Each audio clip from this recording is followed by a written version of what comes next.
नमस्कार, मी वैशालीज रेसिपीमध्ये आपल्या सर्वांचंच नेहमीप्रमाणेच पुन्हा एकदा स्वागत आहे। याआधी आपण बांगडा फ्राय रेसिपी केलेली आहे, त्याचबरोबर भरलं पापलेट देखील केलेलं आहे। आज आपण भरलं बांगडा रेसिपी करणार आहोत।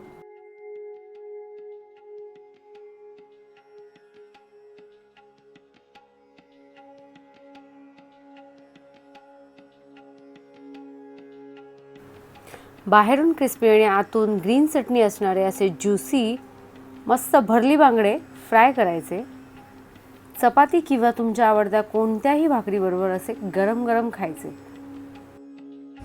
बांगडा फ्राय करण्यासाठी आपण बांगडे स्वच्छ धुवून आणि त्याला असे कट करून घेतलेले आहेत। यात आपण हिरवा मसाला भरणार आहोत, म्हणून आपण असं पॉकेट कट करून घेतलेलं आहे आणि वरची बाजू आपण प्लेनच ठेवलेली आहे, कारण इथे जर आपण कट मारले तर त्यातून आपण भरलेला मसाला बाहेर येऊ शकतो। आता आपण घेतलेल्या बांगड्यांवर असा लिंबाचा रस पिळायचा। तुमच्याकडे आगळ असेल तर तुम्ही आगळ देखील घालू शकता।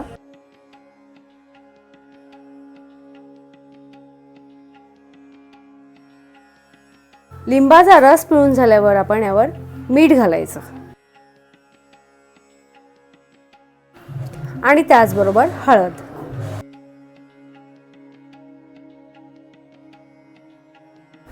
हळद आणि मीठ सर्व बांगड्यांना अशी व्यवस्थित लावून घ्यायची।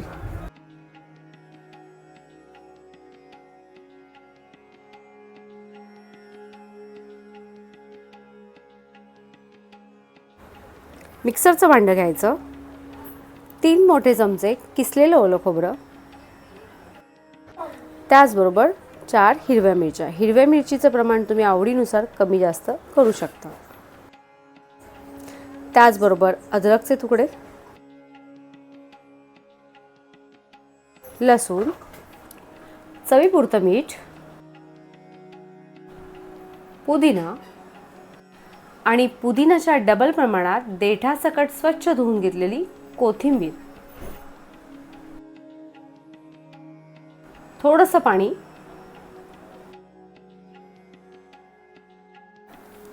आपण घेतलेलं सर्व साहित्य मिक्सरमध्ये फिरवून घ्यायचं। सर्व साहित्य मिक्सरमध्ये फिरून झालेलं आहे। पाहू शकता ते जास्त पातळ नाही आणि घट्ट देखील नाही। आपण केलेली ही हिरवी चटणी सर्व बांगड्यांवर घालून दोन्ही बाजूने अगदी व्यवस्थित लावून घ्यायची।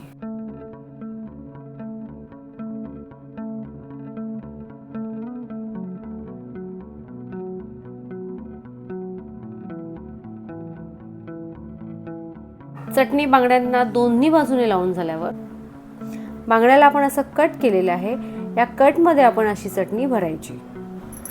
चटणी भरताना अगदी भरपूर भरायची नाही, त्यामध्ये मावेल इतकीच भरायची।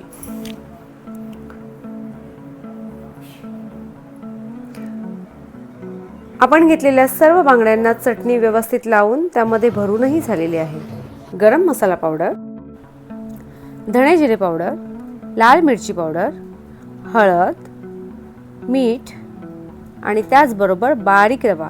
तुमच्याकडे जर तांदळाचे पीठ असेल तर तुम्ही ते देखील वापरू शकता। आता असा बारीक रवा घ्यायचा आणि त्यावर आपण घेतलेलं सर्व साहित्य देखील घालायचं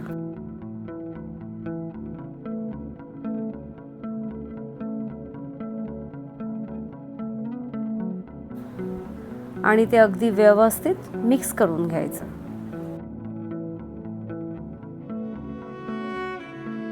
बांगड्यांना बरोबर 20 मिनिटं झालेली आहेत।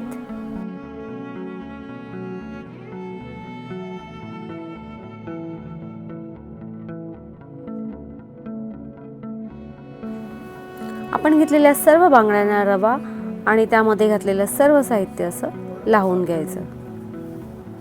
रवा आणि त्यामध्ये घातलेलं सर्व साहित्य बांगड्याला लावताना ते अगदी हलक्या हाताने आणि सहज लावायचं, दाबून गच्च लावायचं नाही, कारण तसं केल्यास ते फ्राय करताना ते सहज निघतात।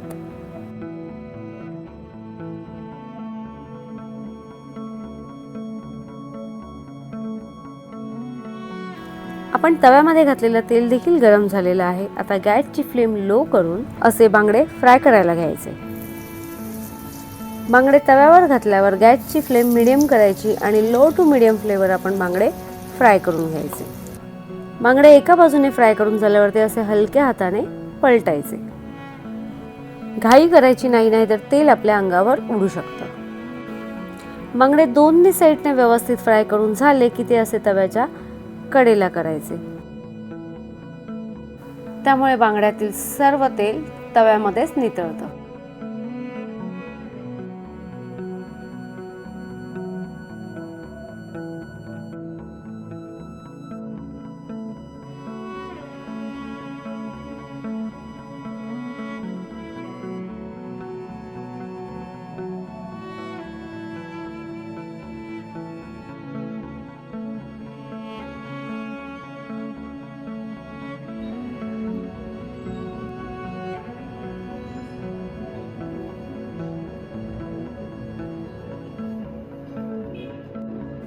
बांगडे फ्राय करून खाण्यासाठी तयार आहेत. तुम्हाला जर आपली आजची रेसिपी आवडली असेल तर आपल्या रेसिपीला लाईक करा, जास्तीत जास्त शेअर करा. नवीन असाल तर सबस्क्राईब देखील करा आणि बेलचं बटनही आवर्जून दाबा. ज्याप्रमाणे तुम्ही आपल्या सर्व रेसिपीज पाहता त्याचप्रमाणे पाहत राहा. पाहता पाहता करतही राहा आणि करून झाल्यावर कमेंटमध्ये मात्र नक्की सांगा तुमची रेसिपी कशी झाली.